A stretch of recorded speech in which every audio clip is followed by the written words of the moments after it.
Thank you, Mr. Chair Barnes, Mr. Vice Chair, members of the Appropriations Committee. For the record, I'm Delegate Michelle Guyton, District 42B in Baltimore County.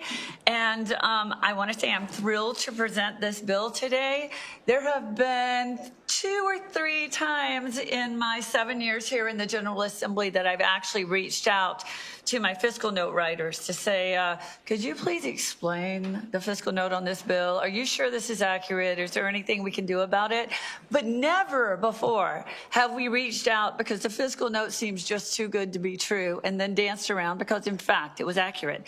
So I am happy to bring you this bill.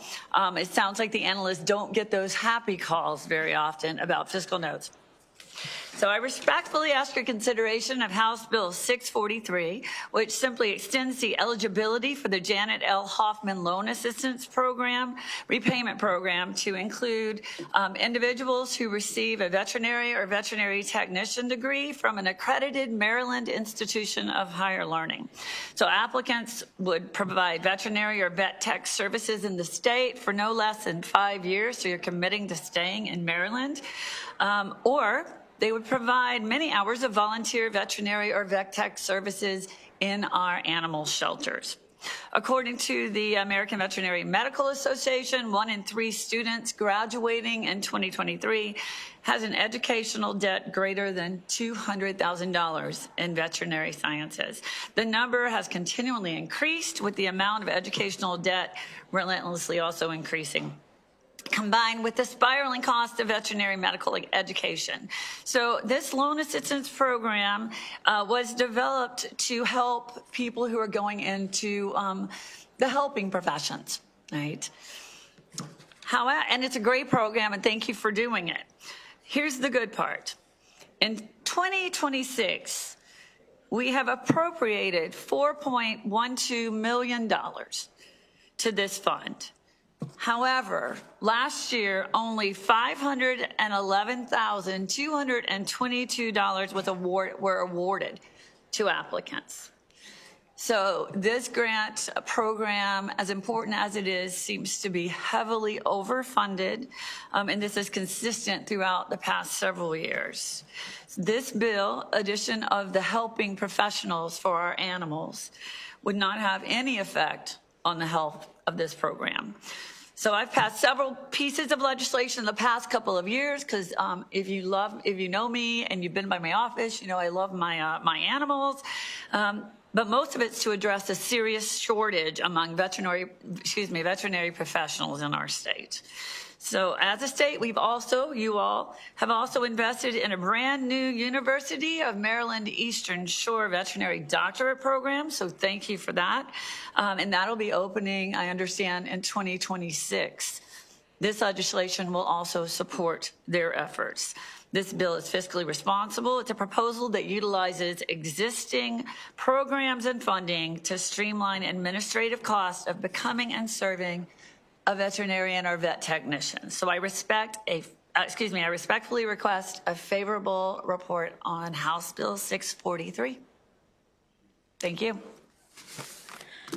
Hello, Chair, Vice Chair, and esteemed committee. My name is Stacy Volodin, and I'm the new Maryland State Director for Humane World for Animals, formerly known as the Humane Society of the United States.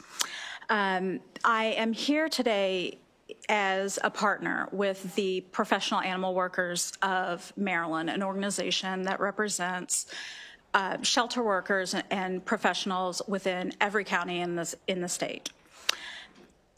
You'll hear from a veterinarian in private practice as far as how this bill can help the private practice realm, but I'm here speaking for the state shelters. They are greatly impacted by the veterinarian and vet tech shortage. As you can imagine, the pay is not necessarily quite as lucrative as private practice, and shelter medicine is an entirely different, I want to say beast, is entirely different, and it very much can impact the mental health of the professionals. They rely very much on volunteers as well, and they are seeing rampant shortage in volunteers. So the reason why this is so important is it impacts local governments.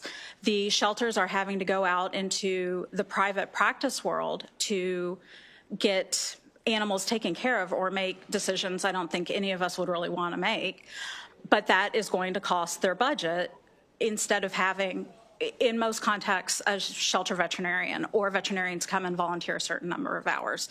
So this bill answers that issue by requiring the 100 hours of volunteer work over a period of 100 hours a year over a period of at least 3 years. Oh, thank you.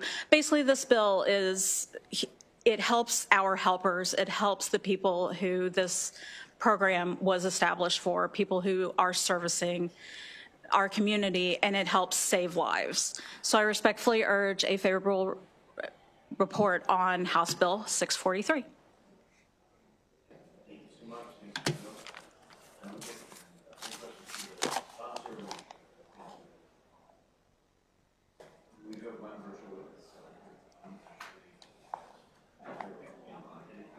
Ashley, welcome. You have 2 minutes. Hi, thank you. I am Dr. Ashley Nichols. I am a practicing small animal veterinarian and immediate past president of the Maryland Veterinary Medical Association.